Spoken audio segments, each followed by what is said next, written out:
Boa tarde a todos. É um prazer estar de volta a casa. Que por várias vezes a Elenir nos convida para expor um pouco dos nossos estudos, para traduzir o ensinamento de Jesus, dos evangelhos, para os dias atuais. E ontem, já estando na casa junto com o Léo, palestrando, parece que eu retorno para minha própria casa. Então, a vontade que Elenir, o Léo, me deixa também, o Nélvio. Então, fico muito feliz em retornar e disseminar um pouco dos conhecimentos que a gente adquire ao longo dessa jornada terrena. E para hoje, nós temos o capítulo 16, não se pode servir a Deus e a Mamon. Mamon é o Deus da fortuna, da riqueza. Como se pode servir a Deus e a Mamon se temos a intenção tão diversa? Deus oferecendo toda a educação, a corrigenda a nós, encarnados, para que possamos ter o que é essencial ao nosso espírito, a pureza. E Mamon oferecendo todos os benefícios artificiais da vida terrena, todos os prazeres e as delícias que nós temos atrás do dinheiro e dos bens materiais. Então essa foto ilustra bem o capítulo, a verdadeira propriedade. Estando aqui um homem buscando a fortuna, a prosperidade, diante dele uma cidade tão rica, porém solitário. Então começamos com um pensamento, com uma reflexão. Qual o maior ensinamento de Jesus ao nascer em uma manjedoura? Qual que é o maior ensinamento de Jesus? A gente sempre chega a dezembro, ansioso pelas festas de Natal, reunir a família, reunir os colegas, trocar presentes, ver as crianças alegres, receber presentes.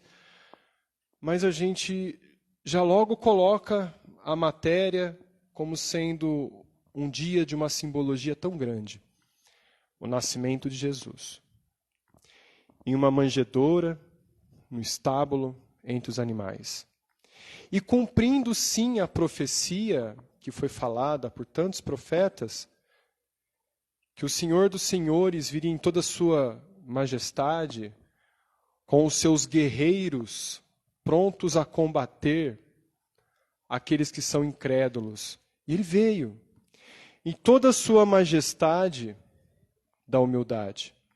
Os seus guerreiros querubins que os acompanharam e cantaram hosanas ao seu nascimento, trazendo assim para a humanidade um grande ensinamento que foi por ele declamado pouco mais adiante. As raposas têm suas tocas, as aves do céu têm seus ninhos, mas o Filho do Homem não tem onde reclinar a cabeça. Trazendo assim uma reflexão muito profunda do que nós temos. Qual que é a nossa propriedade? Nós temos um corpo ao nascer que nem este nós levamos. Um aglomerado de células e que essas são formadas por átomos. E esses átomos são minerais, substâncias orgânicas que só estão aqui, aglomerados em nós, nessa colmeia viva, porque nós temos a energia e a afinidade com cada estrutura estar presente no nosso corpo. Tanto é que, ao nos alimentar, nosso corpo absorve aquilo que nós precisamos, e não é todo o alimento. Nós consumimos 3 vezes mais do que o corpo precisa, tanto é que nós jogamos fora aquilo que está em excesso, que o corpo não conseguiu absorver. E de acordo com a nossa intenção, mesmo que equivocada mentalmente, a gente pode absorver mais ou menos nutrientes. Então eu consigo emagrecer através do pensamento? Não. Através de mudança de postura e de pensamento. Para que nós possamos mudar o pensamento, mudar a nossa postura, temos que fazer esforços, porque não é tão simples assim. Para que nós possamos absorver menos nutrientes e este compor o nosso corpo e que possamos ser saudáveis. Mas isso também nos ensina muita coisa. Então, o que diz a passagem da verdadeira propriedade? Diz o seguinte: o homem não possui como senão aquilo que pode levar deste mundo. O que ele encontra ao chegar e o que deixa ao partir, goza durante sua permanência na terra. Então, como Jesus disse, ele vem em toda a sua majestade demonstrando humildade, amor e indiferença pelos bens materiais totais.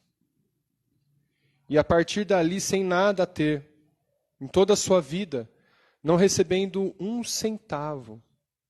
E toda a sua peregrinação foi tirado o sustento daquilo que ele ganhou ou do que ele pegava no ambiente, na natureza, a figueira, a uva.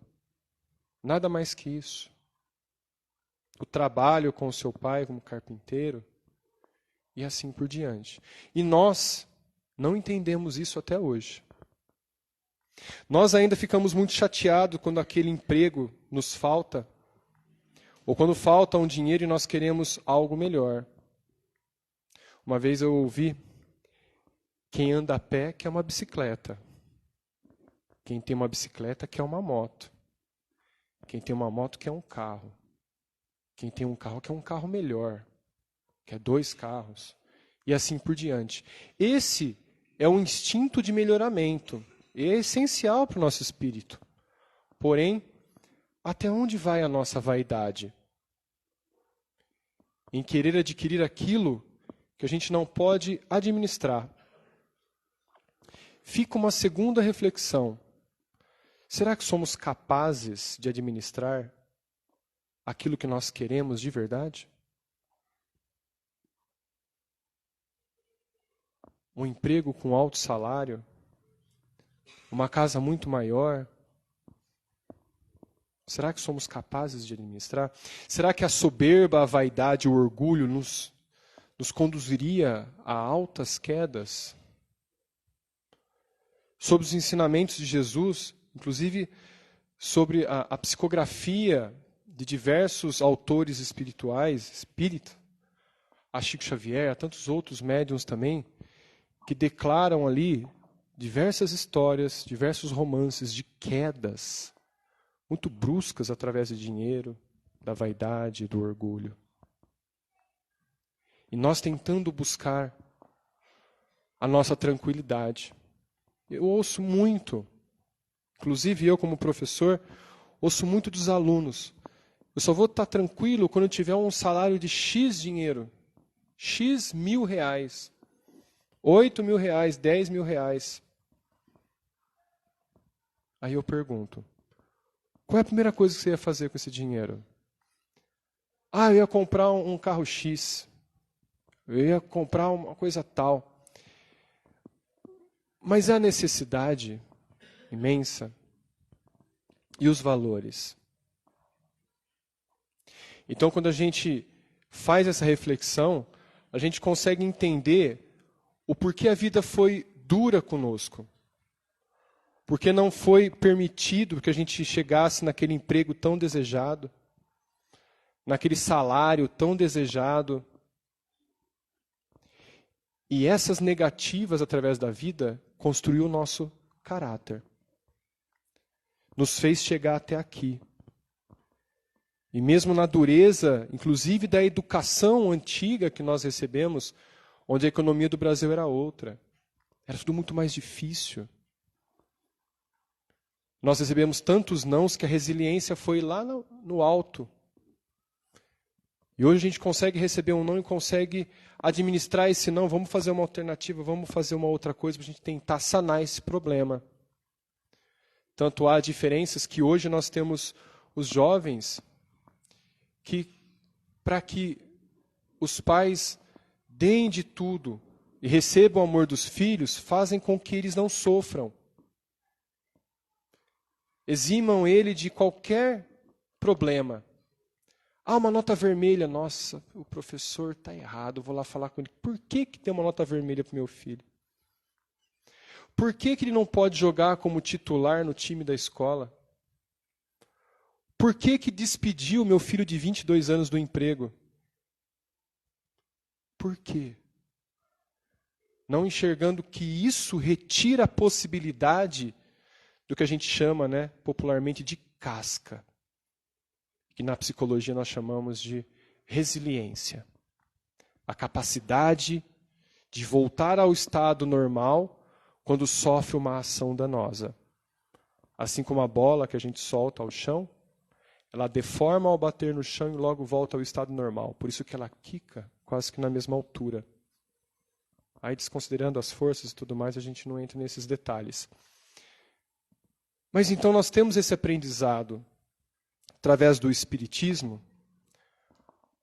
que são nada mais nada menos o comportamento de Jesus traduzido aos dias de hoje. Quando Kardec codificou todos os livros espíritas, e diversas e dezenas de perguntas tendo quase que a mesma resposta, e essa codificação hoje nos traz a orientação. Nós precisamos conhecer para lembrar o que nós viemos fazer aqui. Porque cada um de nós estudou antes de reencarnar, no departamento da reencarnação, para trazer aqui o objetivo reencarnatório. E que através da vicissitude da vida nós esquecemos. Através das ilusões das paixões nós esquecemos. O orgulho, a avareza, a gente esquece. E é por isso que nós procuramos, quando nós estamos desesperados, a Deus. Um tratamento espiritual. Onde aqui nesse tratamento nós conseguimos um alívio. Para que nós possamos refletir o que é de verdade. Essencial para a nossa vida. Então, todos os problemas que nós temos dia a dia, no cotidiano, que eu costumo falar, que essa frase, essa linguagem é dada do Nazareno Feitosa, um expositor espírita muito querido, que para mim é um espelho, lá do Ceará, e diz que nossos problemas são os desafios evolutivos. Quando a gente fala de problema, a gente sente até um pouco, de depressão. Um problema, a gente fica meio chateado. Mas quando fala que nós temos um desafio evolutivo, dá a impressão que nós temos força de vencer esse desafio. E é isso. Então, a cada desafio evolutivo que nós temos na vida, nós temos um aprendizado. E que através do tratamento espiritual, o nosso equilíbrio é nos dado em alguns instantes. Porque a gente possa, através das palestras, lembrar o que nós viemos fazer aqui. A verdadeira intenção. A verdadeira propriedade que nós temos que ter no espírito. Para que possamos vencer esta escola da vida. Para que possamos voltar à nossa pátria verdadeira, que é o mundo espiritual, muito mais rico de aprendizado, de amor, do que aqui nós chegamos, quando nascemos. E é isto o que esse trecho traz para nós. No Livro dos Espíritos, capítulo 5, Gozo dos bens na terra. Mas, Flaubert, você está falando isso tudo, mas quer dizer então que eu não posso ter um bem material que eu desejo? Olha o que o Kardec pergunta aos espíritos venerandos, da codificação. O uso dos bens na terra é um direito de todos os homens. Esse direito é a consequência da necessidade de viver. Sim. Deus não pode impor um dever sem conceder os meios de ser cumprido. A cada um de acordo com as suas obras. Então, se nós temos uma missão de voltar, um objetivo reencarnatório, de dar valor à fortuna, nós vamos nascer em um ambiente totalmente difícil, trabalhoso para se conseguir um dinheiro. Porque com certeza em outras vidas nós não demos o valor necessário, nós não distribuímos o necessário, nós não ajudamos, ou usurpamos de alguém. Aquele cuja necessidade tem uma inteligência de distribuir, fazer um bom uso, fazer com que o seu dinheiro gire para muitas pessoas, essa pessoa nasce de uma forma que ela tenha o dinheiro para fazer esse dinheiro ser distribuído. Uma das grandes provas da humanidade é a riqueza, e a outra é a beleza.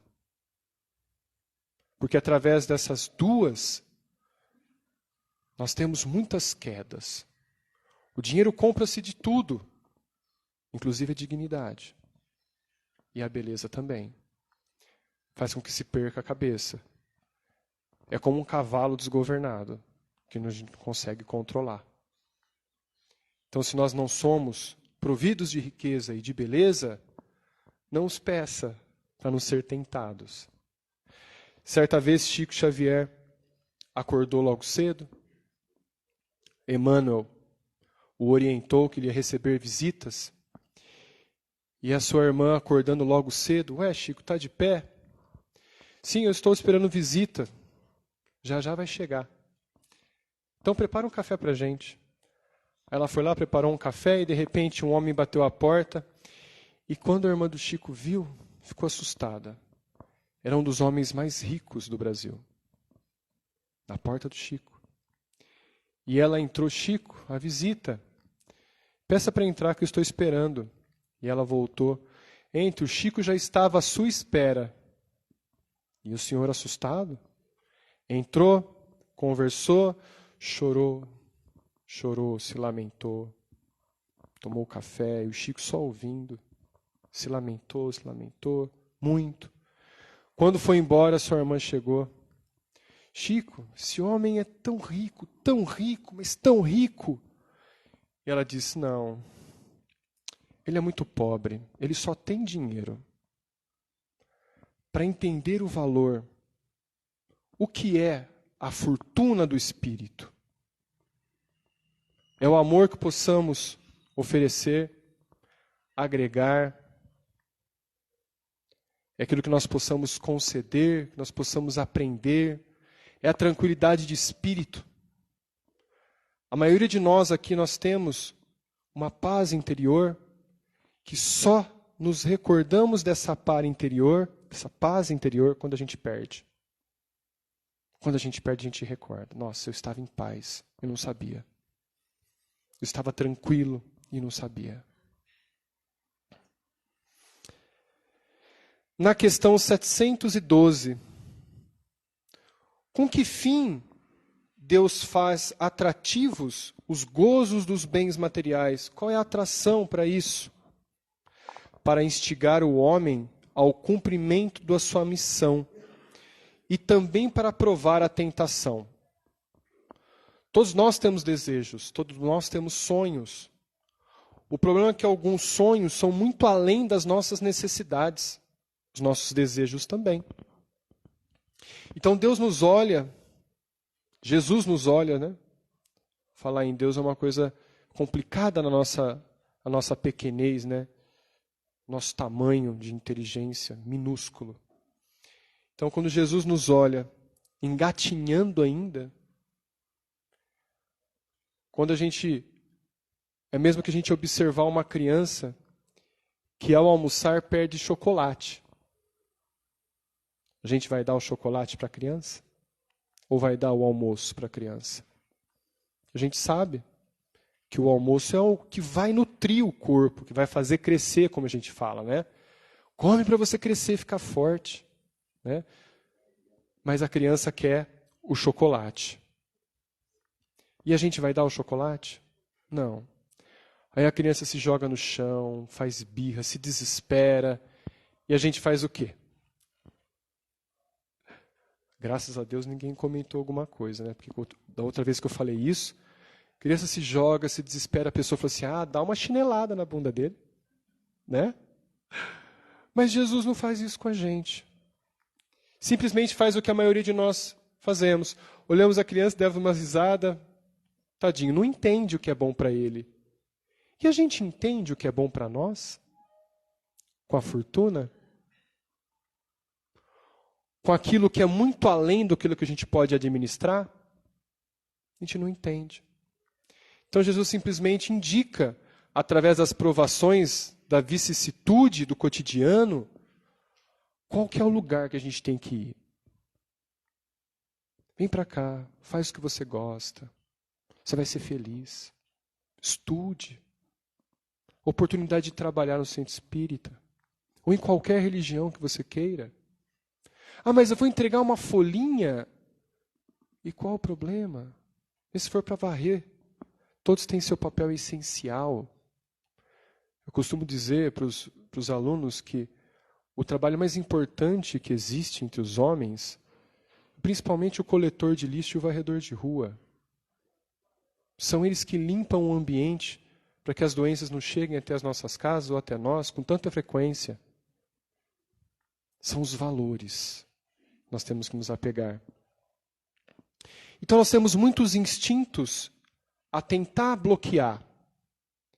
E Emmanuel, através da mensagem aos médiuns, que é uma mensagem muito bonita, que traz a seguinte informação. Aqueles que se apresentam no espaço, ou seja, no mundo espiritual, como vencedor de si mesmo, é o maior que qualquer dos generais terrenos, exímio na estratégia etnomilitares. Ou seja, nós sabemos o que nós temos que fazer. Nós sabemos. Mas para fazer é difícil. Então nós precisamos buscar estratégias para que a gente não possa cair. Não se deixar cair em tentação, para que possamos atingir o objetivo. Chico dizia que a tentação é como um cachorro bravo, raivoso, correndo atrás de nós, e nós, louquinho para que esse cachorro nos pegue. Essa é a tentação. E ela nos segue diariamente. E para a gente fechar, tem um comentário de Kardec sobre todos os bens terrenos, sobre a nossa verdadeira propriedade. Kardec diz: se o homem não fosse instigado o uso dos bens da terra, se não em vista de sua utilidade, sua indiferença poderia ter comprometido a harmonia do universo. Olha, nós estamos na Terra. É a harmonia do universo. Deus lhe dá o atrativo do prazer que o solicita a realização dos desígnios da providência, mas quis prová-lo também pela tentação que o arrasta ao abuso, do qual a sua razão deve livrá-lo. Essa tentação é o dom que nós temos, seres humanos, de receber de Deus a inteligência. Porque através das nossas quedas, nós raciocinamos o porquê que chegamos à queda. E através dessa inteligência que todos nós adquirimos ao longo do tempo, que nós não nascemos inteligentes, nós acumulamos conhecimentos e inteligências, assim como os obstáculos da vida. Nós acumulamos experiências para adquirir mais inteligência. E é por isso que as pessoas nos procuram para um conselho, sempre com um problema que nós já passamos ou nós já sabemos a resposta. Porque lá nos escaninhos do nosso corpo espiritual, nós passamos por esse problema um dia. Então, só pode ensinar ou orientar o professor. O professor é aquele que já passou por essa prova. E todos nós somos alunos e professores ao mesmo tempo. Então, como obter a calma e a esperança? Como não se desesperar em querer ter e não poder? Primeiro, a oração. A oração nos eleva a energia e nos deixa muito sutil energeticamente. Isso nos conecta ao mundo espiritual tão fortemente, tão fortemente.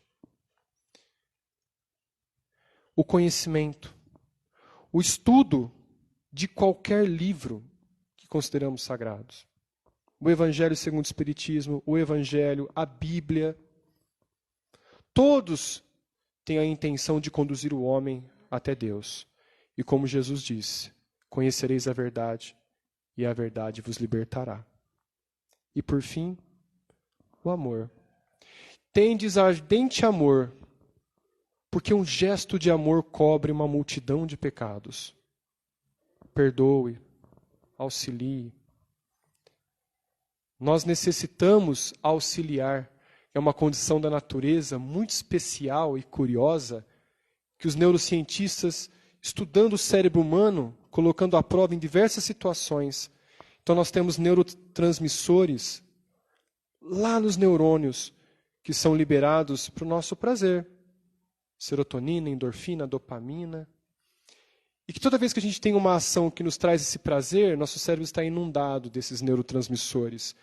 E toda vez que nós fazemos uma ação de caridade, os nossos neurônios liberam esses neurotransmissores. Curioso, né? Nós estamos fadados a transmitir amor, a ser caridosos.